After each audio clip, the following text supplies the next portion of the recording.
K Palanivel Padmashri 2026.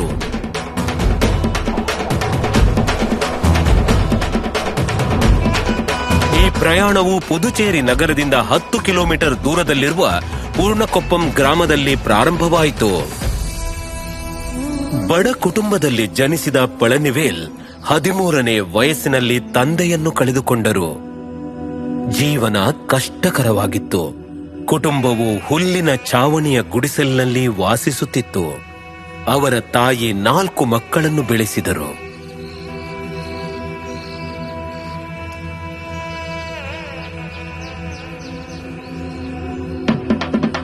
ಸ್ಥಳೀಯ ಕಾರ್ಯಕ್ರಮಗಳ ಸಮಯದಲ್ಲಿ ಅವರು ತಮಿಳುನಾಡಿನ ಪ್ರಾಚೀನ ಸಮರಕಲೆ ಸಿಲಂಬಂಗೆ ಆಕರ್ಷಿತರಾಗಿ ನಂತರ ಅದರಲ್ಲಿ ತನ್ನನ್ನು ಪೂರ್ತಿ ತೊಡಗಿಸಿಕೊಂಡರು.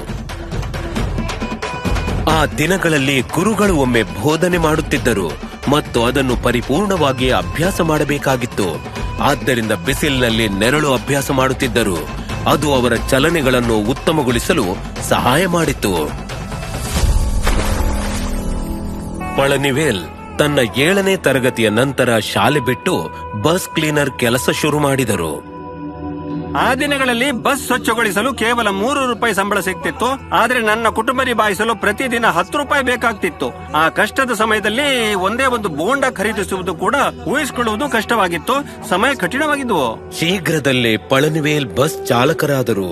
ಆದರೆ ಉದ್ದಕ್ಕೂ ಅವರು ಸಿಲಂಬಂ ಮೇಲಿನ ಉತ್ಸಾಹ ಕಳೆದುಕೊಳ್ಳಲಿಲ್ಲ.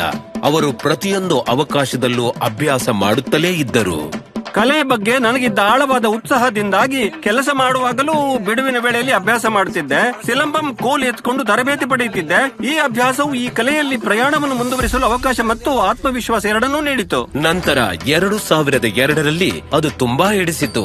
ತನ್ನದೇ ಆದ ಕಳಗಂ ಅಥವಾ ಅಕಾಡೆಮಿಯನ್ನು ಏಕೆ ಪ್ರಾರಂಭಿಸಬಾರದು? ಪುದುಚೇರಿಯ ಮಾಮಲ್ಲನ್ ಸಿಲಂಬಂ ಮತ್ತು ನಾಟುಪುರ ಕಲೆ വളರ್ಚಿ ಕಳಗಂ ಹುಟ್ಟಿಕೊಂಡವು. ನನ್ನ ಜೀವನದಲ್ಲಿ ನಿಜವಾಗಿಯೂ ಸಿಲಂಬಂ ನನ್ನ ಬೆಳವಣಿಗೆಯನ್ನು ರೂಪಿಸಿತು. ಡ್ರೈವಿಂಗ್ ಜೀವನೋಪಾಯವನ್ನು ನೀಡಿತು. ನಾನು 2 ಮಾರ್ಗಗಳನ್ನು ಸಮತೋಲನಗೊಳಿಸುತ್ತಿದ್ದೆ. ಒಂದು ನಿರ್ದಿಷ್ಟ ಹಂತದ ನಂತರ ಚಾಲನಾ ಕೆಲಸದಿಂದ ದೂರ ಸರಿದು ಈ ಕಲೆಯಲ್ಲಿ ನನ್ನ ಪ್ರಯಾಣವನ್ನು ಸಂಪೂರ್ಣವಾಗಿ ಮುಂದುವರಿಸಲು ನಿರ್ಧರಿಸಿದೆ. ಹೆಚ್ಚಿನ ವಿದ್ಯಾರ್ಥಿಗಳಿಗೆ ತರಬೇತಿ ಉಚಿತ. ಪಳನಿವೇಲ್ ಸಿಲಂಬಂನ ಮೇಲಿನ ಪ್ರೀತಿಗಾಗಿ ಇದನ್ನು ಮಾಡುತ್ತಾರೆ ಮತ್ತು ಅವರು ಕಲೆಯ ಆನಂದವನ್ನು ಸಾಧ್ಯವಾದಷ್ಟು ಜನರು ಆನಂದಿಸಬೇಕೆಂದು ಬಯಸುತ್ತಾರೆ. ಅವರು ದೇಶಾದ್ಯಂತ ಮತ್ತು ಕೆಲವೊಮ್ಮೆ ದುಬೈ ಮತ್ತು ಪ್ಯಾರಿಸ್ನಂತಹ ಸ್ಥಳಗಳಲ್ಲಿ ವೇದಿಕೆ ಪ್ರದರ್ಶನಗಳಿಂದ ಹಣ ಗಳಿಸುತ್ತಾರೆ. ಚಿಕ್ಕ ವಯಸ್ಸಿನಲ್ಲಿ ನಾನು ಅಭ್ಯಾಸ ಮಾಡಿದ ಕೋಲನ್ನು ಸಂರಕ್ಷಿಸಿದ್ದೇನೆ. ಅಂತಿಮ ಪ್ರಯಾಣದ ಸಮಯದಲ್ಲಿ ನನ್ನ ಪಕ್ಕದಲ್ಲಿ ಇಟ್ಕೊಂಡು ವಿಶ್ರಾಂತಿ ಪಡೆಯಬೇಕೆಂಬ ನನ್ನ ಆಸೆಯನ್ನು ನನ್ನ ಹೆಂಡತಿ ಮತ್ತು ಮಗನಿಗೂ ತಿಳಿಸಿದ್ದೇನೆ. ಅವರು ನನ್ನ ಆಸೆಯನ್ನು ಪೂರೈಸುತ್ತಾರೆಂದು ತಿಳಿದಿದೆ. ಇತರರ ಬಗ್ಗೆ ನನಗೆ ತಿಳಿದಿಲ್ಲ, ಆದರೆ ಸಿಲಂಬಂ ನನ್ನ ಆತ್ಮದ ಜೀವನಾಡಿ. ಕೆ ಪಳನಿವೇಲ್ ಪದ್ಮಶ್ರೀ 2026. ಕೋಟಿ ಕೋಟಿ ನಮಸ್ಕಾರ.